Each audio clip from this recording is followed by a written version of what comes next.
जय श्री राम दोस्तों। मैं कल्याण भगत स्वागत करता हूं आपका अम्बे कल्याण चैनल पर। दोस्तों, आज का विषय हर उस साधक और भगत के लिए है जो गहराई से पूजा पाठ, ध्यान और साधना करते हैं। क्या आपने कभी अनुभव किया है कि पूजा पाठ करते वक्त आपके शरीर में हल्का दर्द होता है जो किसी दवा से ठीक नहीं होता? यह दर्द आपको ऐसा महसूस कराता है जैसे कोई शक्ति आपके शरीर में काम कर रही हो। अगर इसका जवाब हाँ है तो ये वीडियो खास आपके लिए है, क्योंकि आज हम आपको बताएंगे कि ऐसा क्यों होता है और इसके पीछे क्या आध्यात्मिक कारण है। दोस्तों, जब कोई व्यक्ति गहरी साधना करता है तो उसका शरीर और आत्मा एक दिव्य ऊर्जा महसूस करता है। कई बार ये ऊर्जा इतनी प्रबल होती है कि शरीर के कुछ अंग इसे तुरंत स्वीकार नहीं कर पाते और इसके परिणाम स्वरूप हल्का हल्का दर्द अनुभव होता है। इस दर्द को समझना बेहद ज़रूरी है, क्योंकि ये सिर्फ एक शारीरिक प्रक्रिया नहीं है बल्कि आपके आध्यात्मिक विकास का प्रतीक है।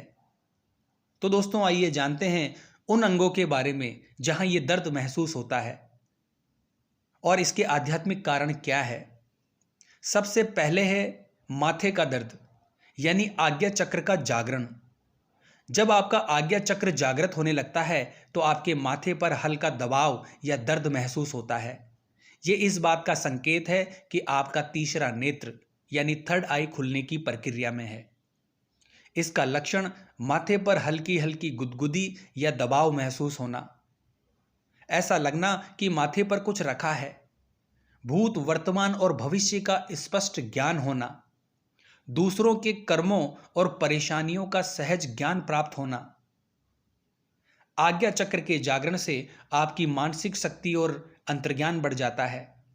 आपको ऐसी चीजें समझ में आने लगती है जो साधारण व्यक्ति को समझ में नहीं आती। दूसरा है दोस्तों गर्दन का दर्द। ऊर्जा का भार गर्दन पर भी होता है। इसका संकेत है गर्दन पर हल्का दर्द और भारीपन महसूस होना, गर्दन के ऊपर दबाव या बोझ जैसा महसूस होना, साधना के दौरान या बाद में हल्का दर्द, ध्यान के समय गर्दन में झनकार महसूस होना। दोस्तों, ये दर्द इस बात का संकेत है कि आपकी ऊर्जा अब आपकी साधना के स्तर तक पहुंच रही है। इसे सहन करें, क्योंकि ये आपके आध्यात्मिक विकास की दिशा में एक महत्वपूर्ण कदम है। तीसरा है दोस्तों आंखों का दर्द, यानी दिव्य दृष्टि जागरण। जब आपकी आंखों में ईश्वरीय ऊर्जा प्रवेश करती है तो आपकी दृष्टि अद्भुत रूप से बदलने लगती है।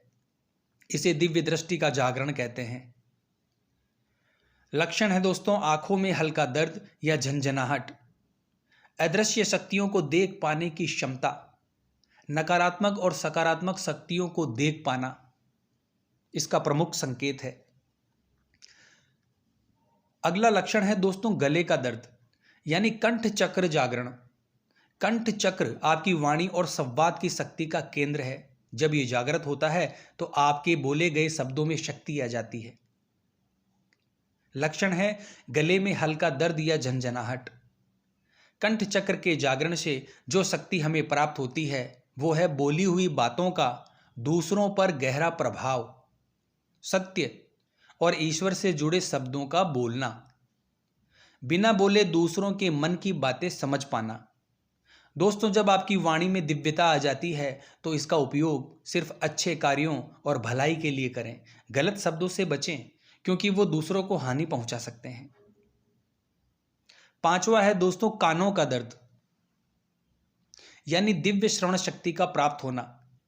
अगर आपके कानों में ईश्वरीय ऊर्जा प्रवेश करती है तो आप उन ध्वनियों को सुन सकते हैं जो साधारण व्यक्ति नहीं सुन पाता। इसे दिव्य श्रवण शक्ति कहा जाता है। इसका लक्षण है कानों में हल्का दर्द या झंझनाहट। इससे व्यक्ति को देवताओं की भाषा समझना, पशु पक्षियों की भाषा सुनना, प्रश्नों का उत्तर दिव्य ध्वनियों के माध्यम से मिलना, इस प्रकार की शक्ति व्यक्ति को प्राप्त होती है। ये अनुभव आपको सही दिशा में मार्गदर्शन करने में मदद करता है, लेकिन इसे संभालकर और सही उद्देश्य के लिए उपयोग करें। अगला है दोस्तों पीठ और कमर का दर्द, यानी कुंडलिनी जागरण। साधना करते समय जब आपकी कुंडलिनी शक्ति जागृत होती है तो ये शरीर के हर चक्र को सक्रिय करती है। इस प्रक्रिया में पीठ और कमर में दर्द महसूस होता है। इसका लक्षण है रीढ़ की हड्डी में झंझनाहट, कमर में खिंचाव और दर्द, ध्यान के दौरान गर्माहट महसूस होना, दिव्य अनुभव और गहरे ध्यान की स्थिति। अब बात करते हैं इसके महत्व के बारे में। दोस्तों, कुंडलिनी जागरण आपके जीवन में दिव्यता और शक्ति का संचार करता है। इसे जागृत करने के लिए धैर्य और समर्पण जरूरी है। 7वां लक्षण है दोस्तों हाथों का दर्द, यानी चमत्कारिक शक्ति जागरण।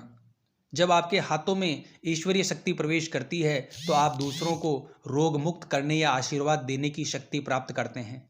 इसका लक्षण है हथेलियों में गर्माहट या झंझनाहट। इसमें रोगियों पर हाथ रखने से उनकी स्थिति में सुधार, ताबीज या मंत्रों की शक्ति बढ़ाने की क्षमता व्यक्ति को प्राप्त होती है। ये शक्ति दूसरों की भलाई के लिए है। इसे सही दिशा में उपयोग करें और हमेशा धर्म और सच्चाई के मार्ग पर चलें। 8वां लक्षण है दोस्तों पेट का दर्द, यानी मणिपुर चक्र जागरण। जब आपकी साधना गहराई तक पहुंचती है तो मणिपुर चक्र, जो आपकी आंतरिक ऊर्जा और इच्छा शक्ति का केंद्र है, वो जागृत होने लगता है। इस चक्र के जागरण से आपके पेट के क्षेत्र में हल्का हल्का दर्द या बेचैनी महसूस हो सकती है। इसका लक्षण है पेट में हल्का खिंचाव या दर्द, अंदरूनी गर्माहट या ऊर्जा का अनुभव। इसके प्रभाव से व्यक्ति में आत्मविश्वास और इच्छा शक्ति में वृद्धि, निर्णय लेने की क्षमता में सुधार होता है। मणिपुर चक्र के जागरण से आप अपने जीवन में साहस और आत्मनिर्भरता का अनुभव करते हैं। यह आपको आपकी छिपी हुई क्षमता का एहसास कराता है। अगला है दोस्तों पैरों में दर्द। पैर हमारे शरीर का आधार हैं और जब आपकी साधना में दिव्य ऊर्जा आपके मूलाधार चक्र यानी रूट चक्र को सक्रिय करती है तो पैरों में हल्का दर्द या झंझनाहट महसूस होती है। इसका लक्षण है पैरों में गुदगुदी या कंपन, लंबे समय तक ध्यान करने पर पैरों में भारीपन, धरती से ऊर्जा का जुड़ाव महसूस होना, आत्मा का प्रकृति के साथ तालमेल बैठना। ये अनुभव आपको सिखाता है कि आध्यात्मिकता का आधार स्थिरता है। ये आपको भौतिक और आध्यात्मिक जीवन में संतुलन बनाने में मदद करता है। अगला लक्षण है दोस्तों हृदय का दर्द, यानी अनाहत चक्र जागरण। अनाहत चक्र जो हृदय के पास स्थित है, यह आपके प्रेम और करुणा का केंद्र है। जब ये चक्र सक्रिय होता है तो आप असीम प्रेम, दया और ईश्वरीय शक्ति का अनुभव करते हैं। इसका लक्षण है हृदय क्षेत्र में हल्का दबाव या दर्द, भावनात्मक संवेदनशीलता में वृद्धि, बिना किसी कारण के खुशी या उदासी महसूस करना, दूसरों की पीड़ा को समझने की गहरी क्षमता। दोस्तों, अनाहत चक्र के जागरण से आप न केवल अपने भीतर प्रेम और दया का अनुभव करते हैं बल्कि ये भी समझते हैं कि आपका अस्तित्व दूसरों के साथ कैसे जुड़ा हुआ है। 11वां लक्षण है दोस्तों सिर के ऊपर दबाव, यानी सहस्त्रार चक्र जागरण। सहस्त्रार चक्र आपके सिर के ऊपर स्थित है और ये ईश्वर के साथ आपके गहरे संबंध का प्रतीक है। जब ये चक्र जागृत होता है तो आप दिव्य शक्तियों से सीधा संपर्क महसूस करते हैं। इसका लक्षण है सिर के ऊपर हल्का दबाव या झंझनाहट। ध्यान करते समय सिर में ऊर्जा का प्रवाह, असीम शांति और आनंद का अनुभव, ईश्वर के प्रति गहरी भक्ति और समर्पण। सहस्त्रार चक्र के जागरण से आप अपनी आत्मा और ब्रह्मांड की दिव्यता को समझने लगते हैं। ये अनुभव आपके जीवन को पूरी तरह से बदल कर रख देते हैं। अगला है दोस्तों त्वचा में झंझनाहट या ऊर्जा का प्रभाव। जब आपके शरीर में दिव्य ऊर्जा सक्रिय होती है तो इसका प्रभाव आपकी त्वचा पर भी पड़ता है। यह अनुभव न केवल आपके आध्यात्मिक विकास का संकेत है बल्कि आपके शरीर और आत्मा के बीच तालमेल को भी दर्शाता है। इसका लक्षण है त्वचा में झंझनाहट या गुदगुदी, बिना किसी कारण के ठंडी या गर्म लहर का अनुभव, शरीर पर दिव्य ऊर्जा का प्रवाह महसूस करना, ध्यान के दौरान हल्के कंपन का अनुभव। ये अनुभव आपके शरीर और ब्रह्मांडीय ऊर्जा के बीच गहरे संबंध का प्रतीक है। ये आपको सिखाता है कि आप ब्रह्मांड का हिस्सा हैं और ब्रह्मांड आपकी ऊर्जा का। दोस्तों, आज का ये विषय बेहद खास था। जब आप ईश्वरीय साधना और भक्ति मार्ग पर चलते हैं तो यह यात्रा सिर्फ बाहरी नहीं बल्कि आपके अंदर भी गहरे बदलाव लाती है। आपका शरीर, मन और आत्मा तीनों दिव्य ऊर्जा के स्पर्श से नई ऊंचाइयों तक पहुंचते हैं।